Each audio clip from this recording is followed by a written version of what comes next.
Welcome to another episode. Today, I'm going to be highlighting some of the cities that are already seeing the wave of foreclosures in 2020. Let's get started.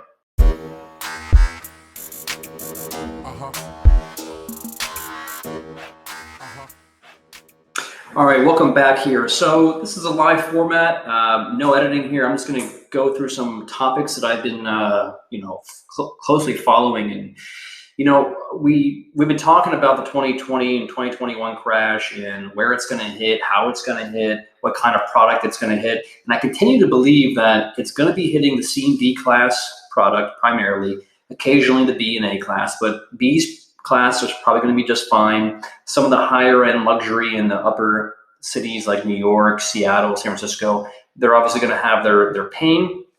But in general, you're going to see a lot of foreclosures in the C and D class, and primarily markets that are tailored towards entertainment and hospitality. However, one of the key numbers to be looking for is the cities that are seeing the most small business foreclosures.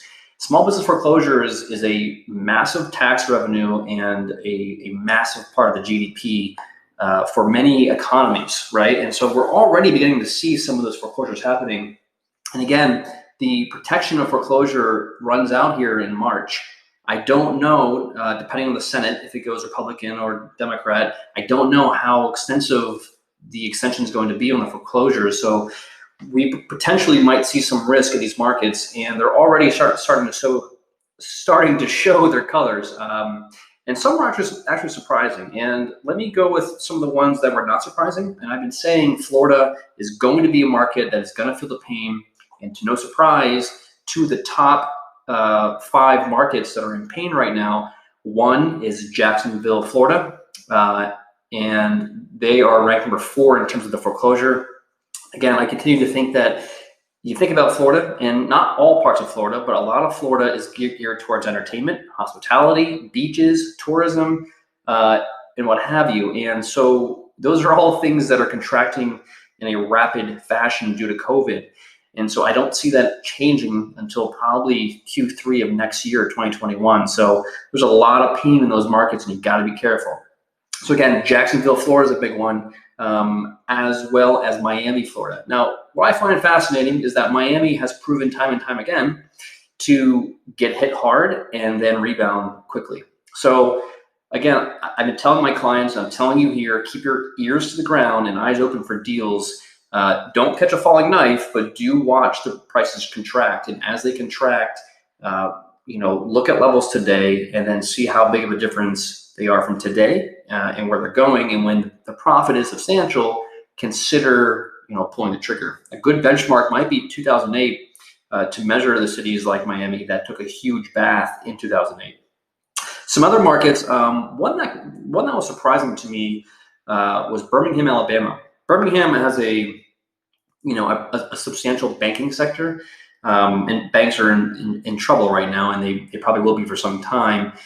In fact, Warren Buffett just sold a huge chunk of his bank stocks across the board. So something's telling us that there's a defense play there. But Birmingham also has a pretty advanced manufacturing sector of its economy. And so, I think manufacturing is set up nicely long-term for the United States. So it's just shocking to see Birmingham on the list, but they're beginning to see some of that pain. And Birmingham, I don't know if you know much about it, but as an investor, it's a lot of C and D class inventory. So, kind of going back to my mantra, not entirely a surprise, but also somewhat a surprise given how diverse that economy actually is. One market that we got in for about 3 years ago, and it's starting to see some pain, is Cleveland, Ohio. Again, there's a lot of C and D class properties in Cleveland, Ohio, and there's a lot of really nice parts of Cleveland, Ohio, but it's really a pocket by pocket situation. Heavy manufacturing, a lot of service jobs, and so not a surprise that we're seeing a lot of foreclosures there.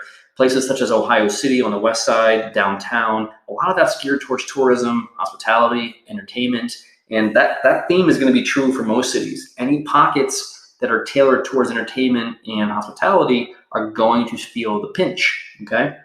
And the last one here shouldn't be a surprise. New Orleans, Louisiana. Again, a lot of service-oriented jobs, a lot of C-class, D-class properties there. And no one's going to Mardi Gras this year, and no one's going to New Orleans to see Frenchman Fest or any of those fun events. It's just not going to happen. And so you're feeling a lot of pain, and I continue to think you're going to see pain in Vegas. I'm surprised that's not on the list, but I think it will be. Places that are all about tourism, I continue to say it's be careful. That's coming, and a lot of the pain's coming too. So those are some of the markets that we're seeing. Again, watch it. That doesn't mean they're gone. These are all cities that will be around for some time. So they all offer opportunities in the future. Just keep your ears to the ground and eyes open. So with that said, below, I'm curious to know what markets do you think are going to be crashing. Feel free to lay your comments down there and tell us why you think those markets are going to be crashing. If you have any pockets or neighborhoods that you want to share that you know of, let us know what you think. I'm very curious to get your thought. I can't possibly monitor all 50 states. So I need to rely on word of mouth and then dig deeper from that point. So let us know what you're looking at. Let us know what you see happening. And thanks.